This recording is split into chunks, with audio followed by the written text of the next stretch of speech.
फिर हमारा टॉपिक था वोट एंड अकाउंट आर्टिकल 85। इसका मतलब ये पर्पस ये होता है कि जो है ना वोट ऑफ अकाउंट इस तरीके से होते हैं कि गवर्नमेंट को कोई नेसेसरी फंड्स की ज़रूरत पड़ गई है तो अनअवॉइडेबल एक्सपेंसेस को इनिशियल मंथ में, फाइनेंशियल ईयर के इनिशियल मंथ में, अभी बजट आया नहीं है तो उसको वो फुलफ़िल करने के लिए फिर जो है ना वोटिंग सिस्टम एक अरेंज किया जाता है। फिर ज़ाहिर एक्सपेंडिचर को मीट करने के लिए वो चीज़ों को प्रिपेयर किया जाता है, पार्लियामेंट्री अप्रूवल चाहिए होती है। तो इस तरह से एक इंटीरियम नेचर का एक वोट ऑफ अकाउंट होता है ताकि फाइनेंशियल ऑपरेशन जो है वो कंटिन्यू कर सकें हम अपने कॉम्प्रिहेंसिव बजट के अंदर। ठीक है ना। उसके बाद जो है कुछ केसेस ऐसे होते हैं जहाँ पे वोट ऑफ अकाउंट जो है ना इस तरह से भी होते हैं, जर्नल इलेक्शन हो गई, अमेंडमेंट हो गई, न्यू गवर्नमेंट आनी है, ये सब फंड्स कहाँ से आते हैं तो ये सब अप्रूवल्स करवानी पड़ती हैं, वोट्स होते हैं, ये सारी चीज़ें अगर असेंबली वगैरह डिसॉल्व हो जाए तो। बहरहाल उसके बाद power to authorise expenditure when assembly stand dissolve, देखो मैं ये ऑलरेडी बता चुकी हूँ।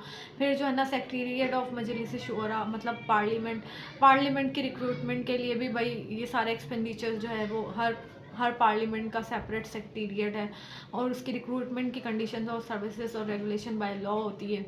ये सब फंड्स जो एक्सपेंसेस होते हैं, ये सारे फंड्स जो हैं हमारे टैक्सेस से ही यूज़ हो रहे होते हैं।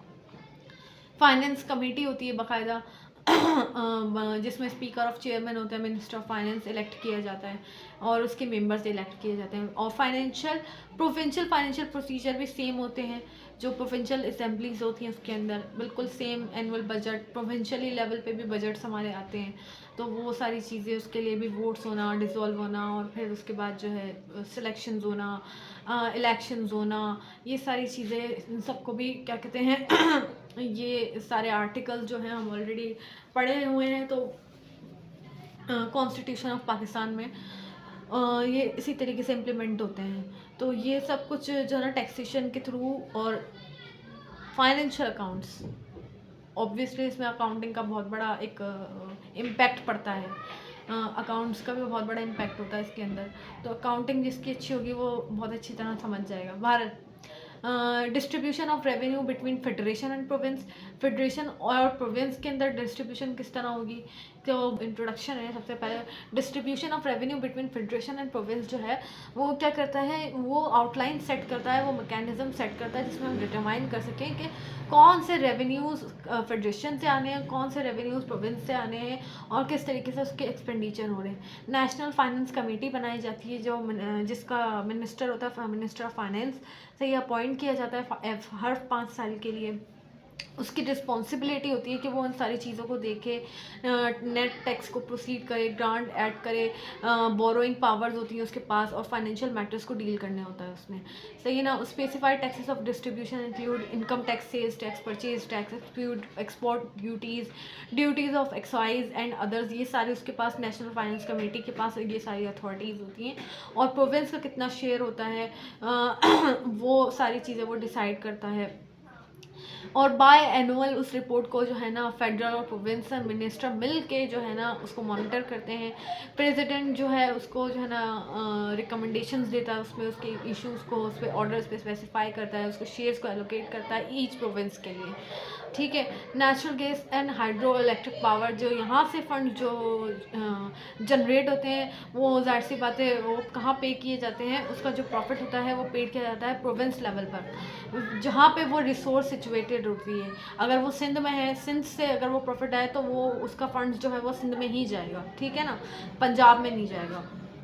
उस तरह से जो है ना आगे prior sanction of president required to bills affecting taxation है। बिल्स और अमेंडमेंट्स जो होती हैं और जो आगे प्रोसीड करनी होती है प्रोविंस की रिक्वायर्ड होती हैं, वो जो है ना प्रेसिडेंट सबसे पहले सेंक्शन करता है, उसके बाद जो है वो नेशनल असेंबली में इंट्रोडक्ट करवाया जाता है, ठीक है ना। उसके बाद जो है हमारा थे provincial taxes in respect of professions का मतलब ये है कि जो प्रोविंशियल असेंबलीज होती हैं वो इम्पोज करती हैं और प्रोफेशंस, ट्रेड्स, कॉलिंग्स और employments with in limits by parliament. भाई जो टैक्स जहाँ से सर्विसेज दे रहा है, प्रोविंशियल लेवल पे तो हमेशा सर्विसेज टैक्स ही जा रहे होते हैं, तो जो सर्विसेज जिस प्रोविजन से आ रही है उसका रेवेन्यू जो है ना उसी प्रोविंस के अंदर जो है ना उसी प्रोविंस के स्पेसिफिक प्रोविंस के अंदर जो है उसका एक्सपेंडिचर और उसकी सारी चीज़ें उसमें एलोकेट की जाएँ। सही है ना? Grant out of consolidated funds, both federation provision can make grants for any purpose irrespective of whether parliament हो या प्रोविंशियल असेंबली हो। तो वो जो है ना ग्रांट्स जो है वो कंसोलिडेटेड फंड्स के थ्रू जो है ना अप्रूव किए जाते हैं, चाहे वो पार्लियामेंट के लिए हों या फिर प्रोविंशियल असेंबली के लिए हों, बोथ। ठीक है ना? उसके बाद है exemption of certain public property from taxation. ये एग्जाम्पशन जो होते हैं जैसे कि ट्रेड और बिजनेस कंडक्टेड बाय प्रोविंशियल, अगर प्रोविंशनल है तो गवर्नमेंट आउटसाइड द प्रोविंस में वे टैक्सेड अंडर फेडरल और रेलिवेंट प्रोविंशियल लेजिस्लेशन। देखिए एग्जाम्पशन जो होती है ना प्रॉपर्टी फ्रॉम टैक्सेशन, एग्जाम्पशन का मतलब तो सबसे पहले यही है कि एग्जाम्प्ट उसके ऊपर है किस तरीके से है। प्रोविंशियल लेवल पे जैसे सबसे पहले एग्रीकल्चर की बात की, फेडरल लेवल पे वो टैक्स चार्ज नहीं करते, लेकिन क्या कहते हैं प्रोविंशियल लेवल पर कर रहे होते हैं। प्रोविंशियल लेवल पर कर रहे होते हैं तो सबसे बड़ी मिसाल जो है ना एग्जाम्पशन की यहाँ पर फिट होती है कि वो प्रॉपर्टी जहाँ से बिलोंग करती है वो टैक्स भी वहीं होगी, उसी प्रोविंस में होगी, और उसका जो सारा रेवेन्यू जो जनरेट वहाँ से हो रहा है, जिस प्रोविंस से हो रहा है, उसी में ही इम्प्लीमेंट किया जाएगा। उसके बाद है power of parliament to impose tax income certain corporations. भाई बीच में अगर कोई ना कोई चीज़ें अमेंड करनी चाहिए, अमेंडमेंट्स होनी है या कोई भी चीज़ें हैं, तो वो पावर होती है पार्लियामेंट के पास को, वो उस टैक्स को इम्पोज कर सके। अभी रिसेंटली 7E इम्पोज किया गया है, रिसेंटली 7E जो प्रॉपर्टी के ऊपर टैक्सेस लगाए गए हैं। तो इसको हम फर्दर डिस्कस करेंगे, इट इज़ जस्ट ओवरव्यू। तो व्हाट इज़ 7E जो है वो इसमें फिट होता है, उसके जो पार्लियामेंट ने इम्प्लीमेंट किया है, कई हाई कोर्ट ने उस पर, जैसे पंजाब ने उस पर स्टे लिया हुआ है। स्टे का मतलब ये है कि अभी हम यहाँ पे इसको इम्प्लीमेंट नहीं करेंगे, लेकिन सिंध में वो ऑलरेडी इम्प्लीमेंट हो चुका है और लोगों से टैक्स कलेक्ट किया जा चुका है। सही है ना? सिंध में वो ये अभी चल रहा है। तो उसके बाद फेडरल लेजिस्लेटिव लिस्ट क्या है, वो मैं आपको बता दूं कि duties of custom including export duties, duties of excise excluding alcoholic liquor, opium, other narcotics में नशे चीज़ें आ जाती हैं।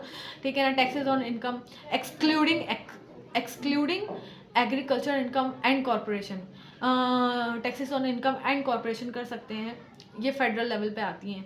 तो excluding agriculture income obviously provincial level पर है, ये बता चुकी हूँ मैं। Taxes on the sale and purchases of goods excluding services provincial पे है, तो ज़ाहिर है फिर ओनली सेल्स एंड परचेज जो है वो फेडरल लेवल पे जाएगी।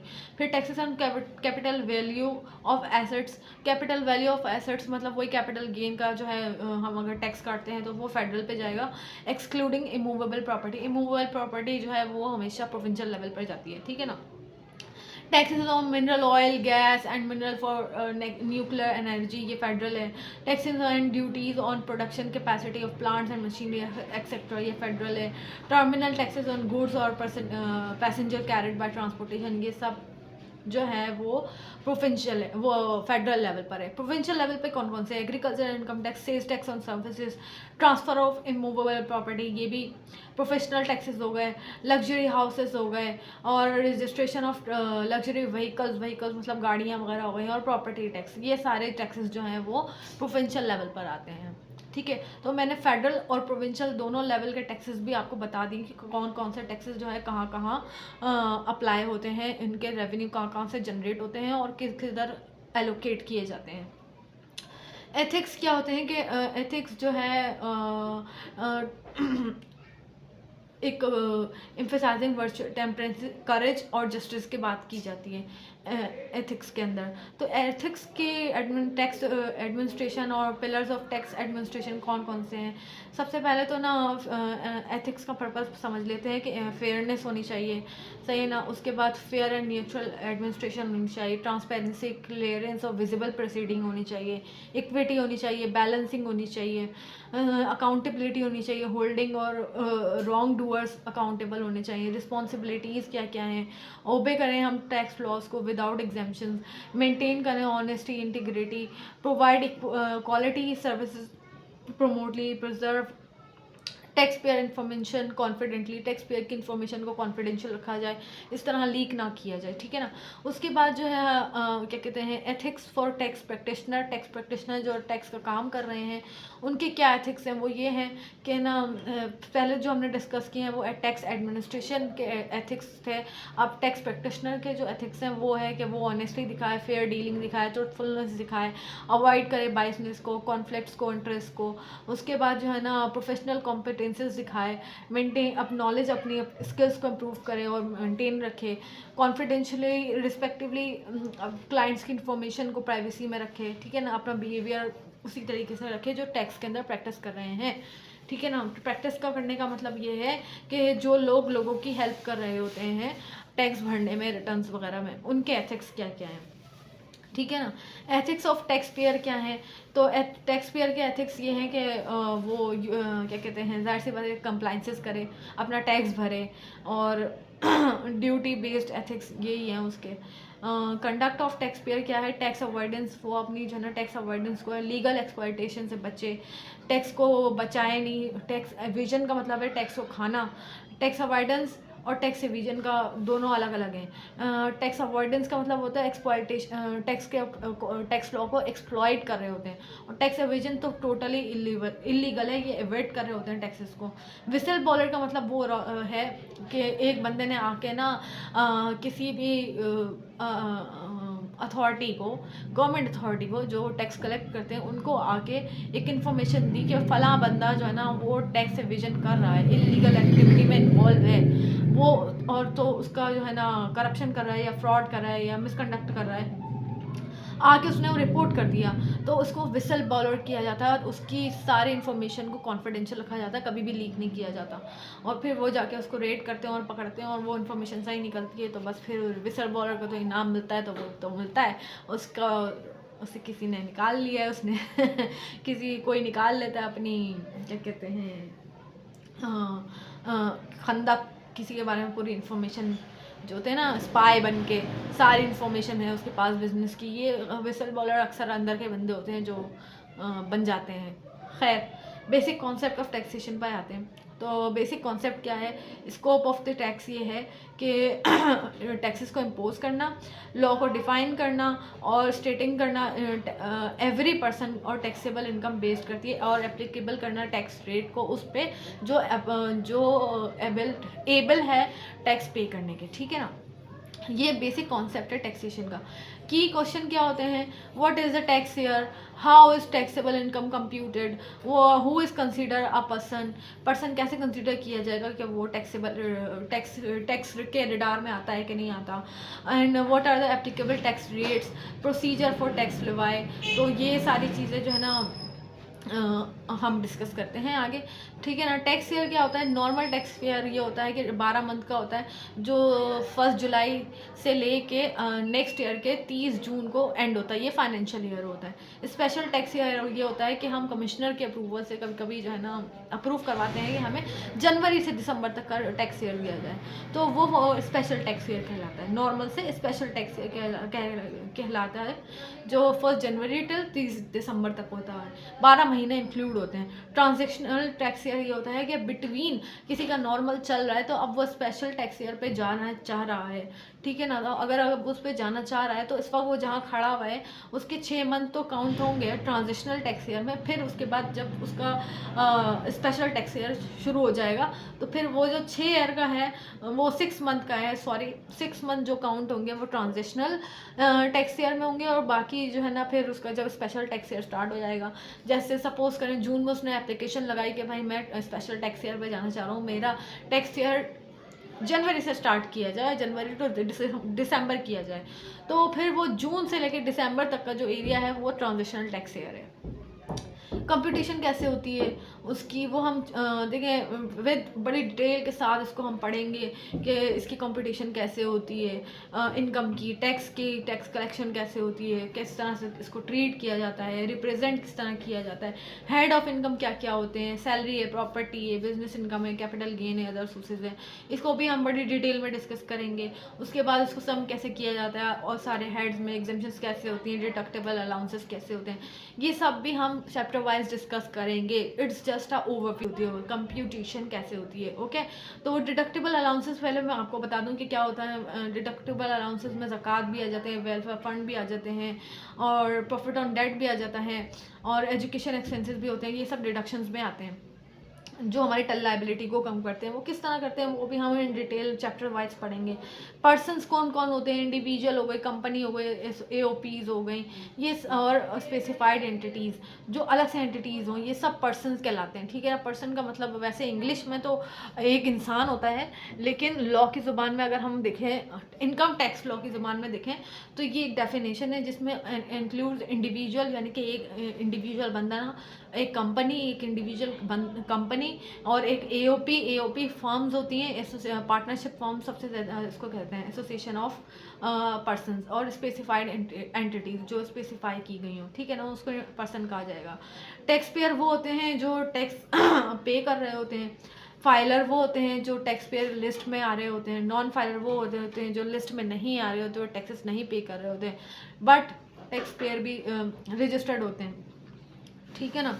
उसके बाद रेजिडेंशियल स्टेटस की बात की जाए तो रेजिडेंशियल स्टेटस वो होता है जो पाकिस्तान में रहते हैं, कम अज़ कम उसके दिन उसने पाकिस्तान में गुजारे हैं, रेजिडेंशियल स्टेटस उसका आ रहा होता है रेजिडेंट, वरना वो नॉन रेजिडेंट होता है। एक मैं पाकिस्तानी हूँ और मैंने एक स्पेसिफाइड पीरियड गुजारा है, तो वो स्पेसिफाइड पीरियड कितना होता है रेजिडेंशियल स्टेटस का, 183 डेज़ मैंने पाकिस्तान में गुजारे हैं और कमाया है, तो मैं फिर यहाँ पर टैक्स देने की पाबंद हूँ। उसके बाद मैं मुल्क छोड़ के चली गई, 183 डेज़ के बाद मुल्क छोड़ के चली गई, तब मैं रेजिडेंशियल स्टेटस मैं इसी मुल्क में दूंगी, लेकिन 183 डेज़ से पहले अगर मैं चली गई तो मैं नॉन रेजिडेंट हूँ, मैं टैक्स देने की पाबंद नहीं हूँ पाकिस्तान के अंदर, नॉन रेजिडेंट हो गई मैं।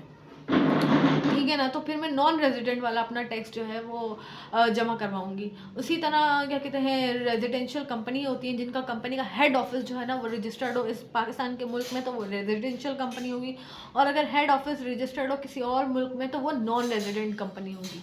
उसके अलावा जो है हमारा जो है रेजिडेंट ऑफ AOP का भी इसी तरह है कि वो अपनी सर्विसेज और सारी चीज़ें और उसकी रजिस्ट्रेशन विद इन पाकिस्तान हो रही हो तो वो रेजिडेंट है, अदरवाइज़ अगर वो किसी और मुल्क में हो रहा हो तो वो नॉन रेजिडेंट है।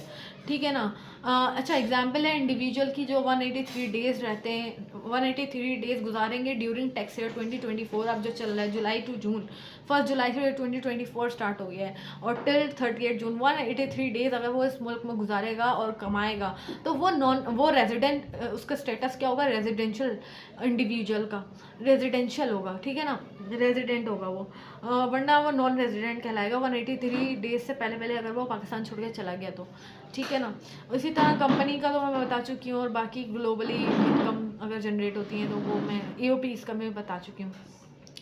डिटर्मिनेशन जो होती है वो टैक्स लाइबिलिटी की कौन से सेक्शन 4 के तहत होती है। फर्स्ट कैजुअल में हमेशा रेट्स दिखाए जाते हैं, और हर साल वो उसकी पेनल्टीज़ और फीस और चार्जेस इसके सेक्शंस में डिफाइंड हैं। वो हर साल जो है बजट के बाद जो है वो चेंजेस आती रहती हैं, एवरी ईयर टैक्सेस रेट के अंदर स्पेशली चेंज आते रहते हैं, और बीच बीच में भी अगर कोई सेक्शन ऐड करना हो या चेंज करना हो तो फिर वो SRO के थ्रू चेंजेस आती रहती हैं, रूल्स वगैरह के अंदर इम्पोज किया जाता है। फर्स्ट कैजुअल हमेशा जो है ना फर्स्ट शेड्यूल होते हैं हमारे इनकम टैक्स ऑर्डिनेंस में, जो इंडिविजुअल्स और कंपनीज़ और अदर एंटिटीज़ के टैक्स रेट्स को स्पेसिफाई करते हैं, जो हर साल अपडेट होते हैं according to the budget and inflation rate, और बहुत सारी चीज़ों को कॉन्सेप्ट पे रखते हुए गवर्नमेंट डिसाइड करती है। टैक्स क्रेडिट क्या होते हैं वो मैं बता दूं। फॉरेन टैक्स क्रेडिट जो हम ऑलरेडी ऊपर यूनिलेटरल हम पढ़ चुके हैं कि बाहर से वो इनकम कमा के लेकर आ रहा है, तो ये हमारा फॉरेन टैक्स क्रेडिट होता है। जो हमारे टैक्स क्रेडिट और रिबेट्स क्या होते हैं, जो हमारी टैक्स लाइबिलिटी को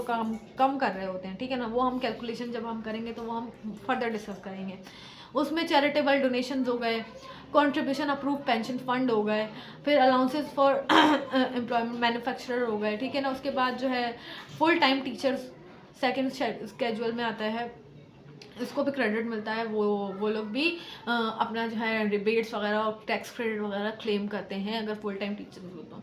ठीक है ना, वो कैसे करते हैं वो हम अपनी कैलकुलेशन और वर्किंग वगैरह में देखेंगे फर्दर जब हम उस हेड्स में जाएंगे। सोर्सेज ऑफ इनकम जब हम पढ़ेंगे। तो फिलहाल it's just a overview. Again मैं बार बार इसलिए कहती हूँ कि बच्चों के क्वेश्चन रेज होने लगते हैं स्टूडेंट्स के अक्सर कि भाई ये कैसे वो कैसे, तो भाई ये तो इट्स जस्ट अ इंट्रोडक्शन। तो मैं पूरे इनकम टैक्स ऑर्डिनेंस का एक जस्ट इंट्रोडक्शन दे रही हूँ कि इसके अंदर क्या क्या चीज़ें होती हैं, फिर वो किस किस तरह इम्प्लीमेंट होंगी वो हम फर्दर डिस्कस करेंगे, ठीक है ना। उसके बाद जो है अमाउंट टैक्सेबल जो होती है ना वो सेपरेट होती हैं, 3 तरीके से होती हैं वो। एफटीआर मतलब final tax regime, NTR normal tax regime, और एक और होती है एमटीआर मिनिमम टैक्स रिजीम, सही है ना। मिनिमम टैक्स रिजीम जो है ना वो कंपनीज के लिए होती है, नॉर्मल टैक्स रिजीम जो है वो, और एनटीआर और एफटीआर जो है इंडिविजुअल्स पे भी लागू होते हैं, नॉर्मल टैक्सेस वगैरह, सही है ना। ओवरऑल कंपनीज जो है वो नॉर्मल भी कर रही होती हैं, एफटीआर भी होती है और एमटीआर पे भी होती हैं, ठीक है ना। तो different types of tax regime होती हैं। जो नेट सेपरेट चार्ज हो रही होती हैं, एफटीआर पे जो टैक्सेस लग रहे होते हैं वो फिक्स टैक्स लग रहे होते हैं, और मिनिमम टैक्स का भी रेट जो है वो फिक्स्ड होता है। उसके बाद हम पढ़ेंगे rules of income subject to separate charges. Tax imposed जो फाइनल एफटीआर के जो इम्पोज्ड हो रहे होते हैं वो फाइनल टैक्स में जा रहे होते हैं, एफटीआर में वो जो है ना अदर हेड्स में चार्ज नहीं हो रहे होते हैं। इनके अंदर जो है ना डिडक्टेबल अलाउंसेस और टैक्स क्रेडिट वगैरह जो है ना वो आप अवेल नहीं कर सकते जो फाइनल टैक्स रिजीम में आ रहे हो एफटीआर में। उसकी एग्जांपल है एफटीआर की, उसमें होता है डिविडेंड हो गई, रॉयल्टीज़ हो गई of non resident, technical fees हो गई नॉन रेजिडेंट की, शिपिंग इनकम हो गई नॉन रेजिडेंट और रेजिडेंट दोनों की, प्रॉफिट ऑन डेट हो गया, builders and developers, all transport income of non resident और टैक्सेशन ऑफ डिविडेंड, ये हम ऊपर पढ़ चुके हैं। तो ये सब सारे जो है ना एफटीआर फाइनल टैक्स रिजीम होती है, इस पर फ्लैट टैक्स दिए हुए होते हैं, टैक्स रेट दिए हुए होते हैं, और इसमें कोई क्रेडिट वगैरह और कोई वो हमें नहीं मिलता, सिर्फ हाँ सारे क्रेडिट और डिडक्शन जो है वो नॉर्मल टैक्स पे मिलते हैं, ये याद रखना है। डिविडेंड क्या होता है, किसी कंपनी में हमने जो है ना कोई शेयर्स खरीदे हुए हैं तो वो कंपनी डिविडेंड जो है ना वो अनाउंस करती है, तो वो डिविडेंड देती है, प्रॉफिट देती है तो वो उस पर ज़ाहिर टैक्स लगता है, तो वो जो टैक्स लगता है वो डायरेक्ट फाइनल टैक्स में जाता है, उसमें कोई आपको क्रेडिट और एग्जेम्पशन वगैरह नहीं मिलती है, सही है ना। अगर 10% है सपोज करें, नीचे वैसे रेट मैंने दिए हुए हैं, रेट्स पर हम डिस्कस करेंगे। सपोज करें अगर 10,000 रुपये का अगर हमें डिविडेंड मिला है, वो 1 लाख रुपए का डिविडेंड मिला है और 10% रेट चल रहा है, तो उस पर 10% का tax straight away flat cut जाएगा, ठीक है। उसमें कोई क्रेडिट, कोई डिडक्शन, कोई चैरिटेबल इंस्टीट्यूशन और का ये और वो और आपने ये दिया हुआ है या पेंशन फंड में वो की हुई है, कोई आपको कोई इसमें कोई वो नहीं जाएगी, ये फ्लैट टैक्स में जाएगा स्ट्रेट अवे। आपने कोई इसमें क्रेडिट और वो सारी चीज़ें कुछ भी आप जो है ना क्लेम नहीं कर सकते। वो हमेशा जितनी भी चीज़ें हम क्लेम करते हैं वो नॉर्मल टैक्स में क्लेम करते हैं। रॉयल्टीज़ वो होती हैं जैसे कॉपीराइट हम किसी का यूज़ कर रहे हो, या हम किसी, जैसे मैं मैकडॉनल्ड्स वाले से बोलूँ कि आप मुझे खाली अपना नाम दे दें, सही है ना, तो हम सिर्फ अपना नाम दे दें, बाकी सारी इन्वेस्टमेंट मेरी है, तो हम उसको नाम के खाली पैसे दे रहे होते हैं, ये रॉयल्टीज़ होती हैं। बाकी टेक्निकल सर्विसेज हो गई, किसी प्रोजेक्ट में हेल्प करना, किसी चीज़ में टेक्निकल सर्विसेज दे दें। फाइनल टैक्स रिजीम ये हम पढ़ चुके हैं ऑलरेडी, और इसमें मज़ीद क्या क्या है, प्रॉफिट ऑन डेट हो गई। प्रॉफिट ऑन डेट मतलब जैसे हमने इन्वेस्टमेंट की हुई उसके ऊपर हमें प्रॉफिट मिल रहा होता है, सेविंग अकाउंट्स में ज़्यादातर हमें प्रॉफिट मिल रहा होता है, सेविंग अकाउंट्स हम खोलते हैं तो वो भी प्रॉफिट ऑन डेट में आते हैं, ठीक है ना। उसका अंडर सेक्शन 151 है, उसको हम मज़ीद पढ़ेंगे। फिर जो है ना execution of contract by non resident, अगर हम किसी की नॉन रेजिडेंट से करते हैं तो वो भी फाइनल टैक्स में आता है। फॉरेन प्रोड्यूस्ड कमर्शियल, फॉरेन से अगर हम कोई कमर्शियल प्रोडक्शन कर रहे हैं तो वो भी फाइनल टैक्स में आता है। Sale of goods by individual, AOP and trading company, ये भी फाइनल टैक्स में आता है। उसके बाद जो है services like stitching, dyeing, printing etcetera. उसके बाद media services by non resident, export कर रहे हो, और ये भी क्या कहते हैं फाइनल टैक्स में आता है। प्राइजेस ऑफ विनिंग, जैसे लॉटरी जीत गए हों वो भी फाइनल टैक्स में आएगा। कमर्शियल इंपोर्टर है वो भी फाइनल टैक्स में चला जाएगा। पेट्रोलियम प्रोडक्ट सेल कर रहा हो, पेट्रोल पंप ऑपरेटर, वो भी फाइनल टैक्स में चला जाएगा, उसके सेक्शन भी लिखे हुए हैं। सीएनजी स्टेशन हो गए, कमीशन एंड ब्रोकरेज हो गए, ये सब जो है फाइनल टैक्स का पार्ट बनते हैं। Lease of the right to the collect tolls, जो टूल्स के थ्रू हम कलेक्ट करते हैं वो भी फाइनल टैक्स में जाते हैं। बोनस शेयर और स्टॉक एक्सचेंज के शेयर्स, ये सब फाइनल टैक्स का पार्ट बनते हैं। ठीक है ना। अब हम आते हैं इनकम टैक्स अथॉरिटीज़ पर। इनकम टैक्स अथॉरिटीज़ कौन कौन होती है? सबसे पहले तो होता है चीफ कमिश्नर। फिर चीफ कमिश्नर जो होता है ना, वो एफबीआर का मेन बंदा होता है, जो उस एफबीआर को चला रहा होता है, चीफ कमिश्नर। ठीक है ना। उसके बाद चीफ कमिश्नर के बाद सारे कमिश्नर होते हैं। फिर उसके बाद कमिश्नर के बाद होता है कमिश्नर अपील होता है। फिर उसके नीचे होते हैं ऑफिसर्स होते हैं। फिर एडिशनल कमिश्नर्स होते हैं। फिर डिप्टी कमिश्नर होते हैं। फिर उसके नीचे असिस्टेंट। ये सीक्वेंस वाइज बताया मैंने। सबसे मेन बंदा होता है चीफ कमिश्नर, फिर कमिश्नर इनलैंड, फिर कमिश्नर अपील, फिर ऑफिसर्स होते हैं, फिर एडिशनल होते हैं, फिर डिप्टी होते हैं, फिर असिस्टेंट कमिश्नर होता है, फिर स्पेशल ऑडिट पैनल होते हैं, इनलैंड रेवेन्यू के ऑफिसर्स होते हैं, ऑडिट ऑफिसर्स होते हैं, अदर ऑफिसर्स होते हैं, सुपरिटेंडेंट इनलैंड रेवेन्यू ऑफिसर्स होते हैं, ऑडिटर्स जाहिर सी बात है जो कंपनी के ऑडिट्स करते हैं, तो वो फिर वो मज़ीद उन्होंने रिटर्न फाइल करते हैं, तो वो भी ऑडिट करते हैं। मज़ीद उनका ऑडिट करके फिर तो वो नोटिस निकालते हैं। नोटिस निकालने के बाद फिर जो वो काम करते हैं, तो फिर तो वो होता ही है वो तो है ही। वो तो फिर पता है आपको, कंप्लाइंस करते रहो, अपील की तरफ जाओ, फिर अपना केस को वेरीफाई करो, अपने आप को प्रूव करो कि आप कोई ऐसी इलीगल एक्टिविटीज़ में इन्वॉल्व नहीं हो, टैक्सेस सारे दे रहे हो। ये सारी चीज़ें आ जाती हैं अपील के थ्रू। सबसे पहले देखें, अगर कोई नोटिस आता है तो हम कोशिश करते हैं कि कमिश्नर अपील की तरफ से कोई अफसर हमें, टैक्सेशन का इंस्पेक्टर कोई हमें नोटिस कर दे, तो हम उस नोटिस को वैसे वहीं पर ही उसका जवाब दें। जवाब देने के बाद अगर हमारी उससे बात नहीं बन पाई, ठीक है ना, हम उसको हमारी बात समझ में नहीं आई, या हम नहीं जीत पाए, उसने ऑर्डर कर दिया हमारे अगेंस्ट में, तो उस ऑर्डर के अगेंस्ट में हम कमिश्नर अपील के पास अपील फाइल करते हैं। फिर अपील फाइल करते हैं, शो कॉज नोटिस होता है बेसिकली, जो इंस्पेक्टर हमें करता है। अपील फाइल करते हैं। अपील में अगर हमारी जजमेंट हम लोग प्रूफ कर पाते हैं, या हमारी आर्ग्यूमेंट्स अच्छी हो जाती हैं, हमने प्रूफ कर लिया, केस जीत लिया, तो केस ख़त्म। नहीं कर पाते तो फिर क्या होता है, कमिश्नर अपील जो है वो ऑर्डर कर देता है, और फिर उस ऑर्डर के अगेंस्ट में हम कहाँ जाते हैं, ट्राइब्यूनल के अंदर कहते हैं, उसके पास ट्राइब्यूनल के पास, ट्राइब्यूनल स्पेशल कोर्ट होती है, ठीक है ना, उसको स्पेशल कोर्ट कहा जाता है, एपेलेट ट्राइब्यूनल इनलैंड रेवेन्यू, ठीक है ना।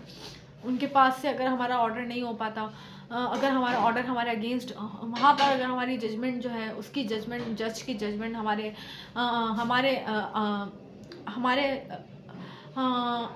एक तो अगेंस्ट हो, हमारे अंडर में हो गई तो बहुत अच्छी बात है, वरना अगेंस्ट में हो गई तो फिर हम उस जजमेंट को चैलेंज करने के लिए हाई कोर्ट जाते हैं। हाई कोर्ट वैसे फाइनल डिसीजन मान लिया जाता है। हाई कोर्ट हो गया, फिर जो है ना सुप्रीम कोर्ट। ऑब्वियसली कुछ लोग कुछ लेवल्स के केसेस ऐसे होते हैं कि सुप्रीम कोर्ट तक भी जाते हैं लोग, तो फिर वो तो सुप्रीम कोर्ट तो इज़ द फाइनल जजमेंट, ठीक है ना। उसके बाद अगर वो नहीं होता तो फिर हम एक एफटीओ होती है, एफबीआर की ही बॉडी होती है, एफटीओ कहलाता है वो।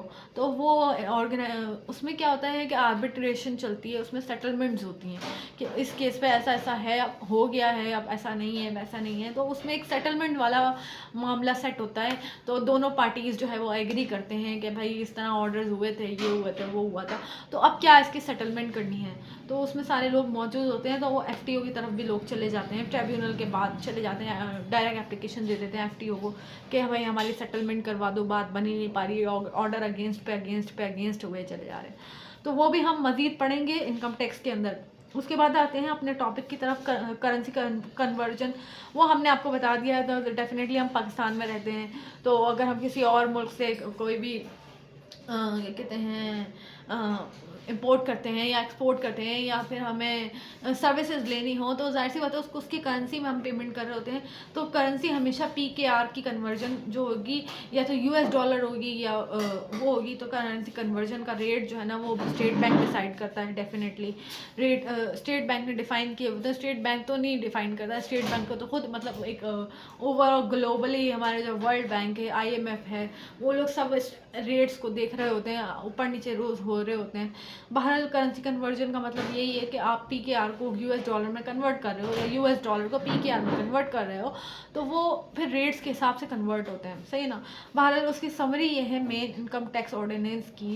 इसकी की तरफ हम आते हैं तो इसकी मेन समरी ये है कि किस तरीके से लॉ को है ना, इनकम टैक्स लॉ को परटेन किया जाए, उसकी एक्सपीडेंसी की जाए, अमेंडमेंट्स एक्शंस कैसे हैं, लीगल बेसिस किस तरह से है, इमरजेंसी पावर्स क्या हैं, किस तरह प्रोमलगेट किया जाए, और इनेक्टमेंट अथॉरिटी क्या है, कौन कौन सी हैं, वो भी मैंने आपसे डिस्कस कर ली हैं।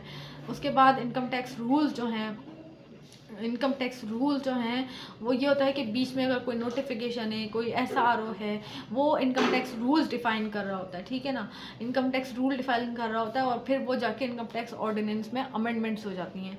उसके बाद आते हैं अपने रेट्स की तरफ। इस वक्त जो है ना रेट चल रहे हैं 2024 के, जिसमें सबसे पहले उसने टैक्स रेट बताया हुआ है, टैक्स रेट वो नॉन सैलरीड इंडिविजुअल के और AOPs के। जो नॉन सैलरीड हैं और AOPs हैं, AOP मतलब एसोसिएट पार्टनरशिप कंपनीज वगैरह जो होती हैं, एसोसिएट उसको कहा जाता है, एसोसिएट ऑफ पर्सनस। तो उनके जो नॉन सैलरीड है उनका 6 लाख रुपए तक का एग्जेम्प्ट है, रेवेन्यू अगर उनका साल का हो रहा है तो, और 6 लाख से 8 लाख है तो 7.5% ऑनवर्ड, और 8 लाख से 12 लाख है तो फिर 15,000 प्लस 15% है, उनके प्रॉफिट के ऊपर टैक्स दिया जाएगा, ठीक है ना।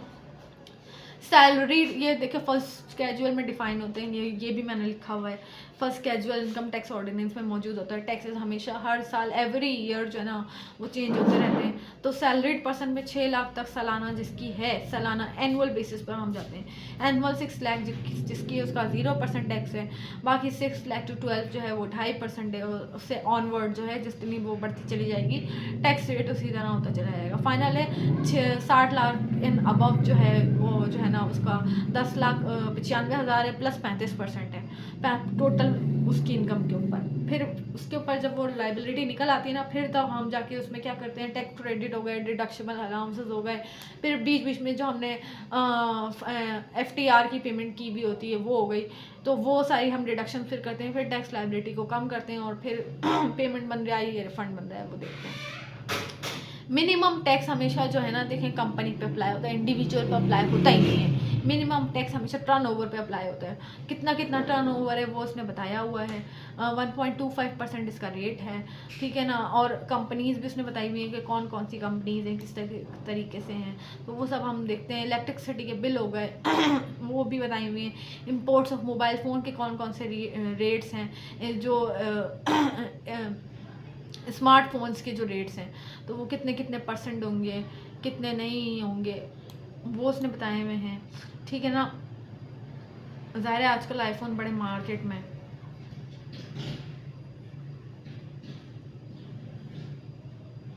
$US में टैक्सेस चार्ज कर रहे हैं। फिर final discharge of taxes, final taxes कौन से होते हैं, इंपोर्ट हो गई और कैपिटल गुड्स हो गए, रॉ मटेरियल्स हो गए जो हम परचेजेस कर रहे हैं, उस पर फाइलर और नॉन फाइलर अलग, अगर फाइलर हैं तो वो हैं इतना टैक्स होगा, नॉन फाइलर है तो इतना टैक्स होगा। डिविडेंड्स में है 15% चल रहा है फाइलर के लिए और नॉन फाइलर के लिए 30% है, ठीक है। इसी तरह जो है सारे टैक्सेस हैं, कॉन्ट्रैक्ट हो गया 7% पे चल रहा है। ये FTR के सारे हेड्स हो गए और उसने रेट डिफाइन किए हुए। जब हम फाइनल क्या कहते हैं टैक्स की वर्किंग के लिए जाते हैं तो ये सारे टैक्सेस को हम अपने सामने रखते हैं, उसकी सोर्सेज ऑफ इनकम पूछते हैं, सारी चीज़ों को देखते हैं, उसके बाद जाके रेट्स अप्लाई कर रहे होते हैं और वर्किंग कैलकुलेशन कर रहे होते हैं। उसके लिए हमें इन सबको समझना ज़रूरी है। पहले हम इनको समझ जाएंगे तब हम इन सारे रेट्स को भी अंडरस्टैंड कर पाएंगे, ठीक है ना। ये मौजूद होते हैं, अवेलेबल होते हैं, टैक्सेस ईजीली मिल जाते हैं। बस शर्त ये है कि आपको चीज़ें समझ में आनी चाहिए कि कौन कौन सी चीज़ कहाँ कहाँ एलोकेट हो रही है, ठीक है ना। 37A capital gain on sale of securities. Securities का मतलब वही होता है जो आपने जो है ना शेयर्स वगैरह ख़रीदे में, उसको सिक्योरिटीज़ कहा जाता है। तो उनके होल्डिंग पीरियड के हिसाब से टैक्स लगते हैं कि अगर वो 1 साल से ऊपर रखे हैं या 2 साल से ऊपर रखे हुए हैं तो इतना टैक्स है, 3 साल से ऊपर रखे हुए हैं तो इतना टैक्स है। उसके बाद जो है high earning person of poverty alleviation ये आ जाता है, कितना मिलियन है, कितनी ज़्यादा वो अर्निंग कर रहा है तो उस पर 1% टैक्स है, 3% टैक्स है, सिर्फ 6% है। कैपिटल गेन हो गया प्रॉपर्टीज़ के ऊपर होता है, होल्डिंग पीरियड इतना ओपन प्लॉट है, कंस्ट्रक्टेड है या फ्लैट है, उसके ऊपर इतना टैक्स होगा। अच्छा, रेंटल इनकम हो गई तो वो भी उसने बताई हुई है। उसके बाद पेमेंट थ्रू इलेक्ट्रिसिटी हो गई, वो भी उसने बताई हुई है। इलेक्ट्रिसिटी के थ्रू जो हम कनेक्शन करवाते हैं वो उसने बताया हुआ है। तो अगर 30,000 है तो 3,000 तक का टैक्स होता है, उससे एक्सीड कर गया तो इतना होगा, एक्सीड कर गया तो इतना होगा। बट क्या कहते हैं उसके बाद कंपनी का रेट बताया हुआ है। Banking company straight flat rate है ये, 39% है, ये फ्लैट रेट है। ऊपर जो हम पढ़ रहे थे ना वो प्रोग्रेसिव और रिग्रेसिव टैक्सेस थे, ठीक है ना। तो बैंकिंग कंपनी ये फ्लैट रेट है, public and private limited company 29% straight rate है, स्मॉल कंपनी है तो 20% है, ऑल्टरनेटिव कॉर्पोरेट टैक्स रेट ये 17% अप्लाई हो रहा था, और मुदारबा कंपनी 25% है। ऑल्टरनेटिव कॉर्पोरेट टैक्स और मिनिमम टैक्स दोनों कैलकुलेट कर रहे होते हैं हम कंपनी के फाइनेंशियल अकाउंट्स के अंदर, ठीक है। इलेक्ट्रिसिटी वाला और मोटर व्हीकल वाला मैंने बता दिया था। इलेक्ट्रिसिटी वाला, अच्छा डोमेस्टिक इलेक्ट्रिसिटी में ये था कि 0% है, 500 है, अप टू दे तो 10% है, फाइलर होना चाहिए। उसके बाद डिस्ट्रीब्यूटर हो, होलसेलर हो, तो वो डीलर हो, जो भी हो उसके कितना कितना टैक्स होता है और कितने कितने ईयर्स के लिए होता है। प्रॉपर्टी सेल और परचेज करने का 236C और के होता है 3% है, फाइलर है, और नॉन फाइलर 10.5% है, ठीक है ना। उसके बाद जो है हमारा क्या कहते हैं, प्रॉफिट ऑन डेट 15% है फाइलर के लिए, नॉन फाइलर के लिए 30% है। इनकम फ्रॉम प्रॉपर्टी हो गई, वो इंडिविजुअल ऑफ एओपीज़ की वो अलग है, 3 लाख से है तो 0% है। उससे अबव चली गई तो 5% है ऑनवर्ड, ठीक है ना। मोटर व्हीकल हो गई, उसके सीसीज के हिसाब से होता है, रजिस्ट्रेशन की फ़ीस इतनी होती है, और 851cc से 1000cc हो तो 25,000 रुपये है नॉन फाइलर के लिए। बाकी फिर नॉन फाइलर और नॉन फाइलर वाला केस आ जाता है। एडवांस टैक्सेस किस तरह होते हैं, ये सब टैक्स रेट उसने सब डिफाइन किए हैं अगर हम कोई चीज़ खरीदते हैं तो। बाकी अदर ऑक्शन के थ्रू अगर हमने कोई इमोबाइल प्रॉपर्टी खरीदी है तो वो जो है 10% है फाइलर का, और नॉन फाइलर का 20% है। तो लोग जल्दी से फाइलर होने के लिए आते हैं, फाइलर की लिस्ट में होने के लिए, ताकि हमारा क्या कहते हैं ATL में नाम आए, ATL active tax payer list के अंदर नाम आ जाए, ठीक है ना। तो ये रेट हमने डिस्कस कर लिया। तो ये सारा टोटल जो था मैंने आज का जो है एक इंट्रोडक्शन आपको पढ़ा दिया है। ये पूरा इंट्रोडक्टरी था, इसको हम बड़ी डिटेल में सेक्शन वाइज लेके पढ़ेंगे। ये सिर्फ एक छोटा सा जो है ना एक ओवरव्यू था, इसमें बहुत सारी डिटेल अब ये बाकी है, एक एक चीज़ की डिटेल बाकी है। तो ये एंड नहीं है, ये इंट्रोडक्शन है, इसको एक इंट्रोडक्शन कंसिडर कीजिएगा कि हम एक इंट्रोडक्शन इस इनकम टैक्स ऑर्डिनेंस के अंदर हम क्या क्या चीज़ें पढ़ेंगे, कैसे कैसे लेके चलना है, कौन कौन से सेक्शंस के थ्रू लेके चलना है, वो सब हम इसमें लेके चलेंगे, ठीक है ना। तो ये हमारा एक ओवरव्यू था ताकि आप अंडरस्टैंड कर लें कि what is income tax ordinance और इसमें क्या क्या चीज़ें होती हैं, किस किस तरीके से होती हैं। रेट्स भी बड़े एंड में आते हैं, वो भी मैंने चलो एक एज अ ओवरव्यू आपको दे दिए हैं। रेट्स भी अभी आप समझने बैठेंगे तो मेरे ख्याल में कुछ लोगों को समझ में ना आए, और जो लोग थोड़ा रिलेट करते हैं उनको समझ में आ जाएंगे, ठीक है ना। वैसे ये कार्ड्स जो है वो चेंज भी होता रहता है हर साल, और हम हर वेबसाइट पे अवेलेबल भी होता है, कार्ड भी मिल जाते हैं, इसका कोई मुश्किल नहीं है रेट का कार्ड। लेकिन मसला ये है ना कि आपको चीज़ें पहले समझ में आए, समझ में आनी चाहिए, सही है ना। तो आज का टॉपिक इसको यहीं एंड करते हैं, तो मिलते हैं फिर नेक्स्ट टॉपिक के साथ। अल्लाह हाफ़िज़।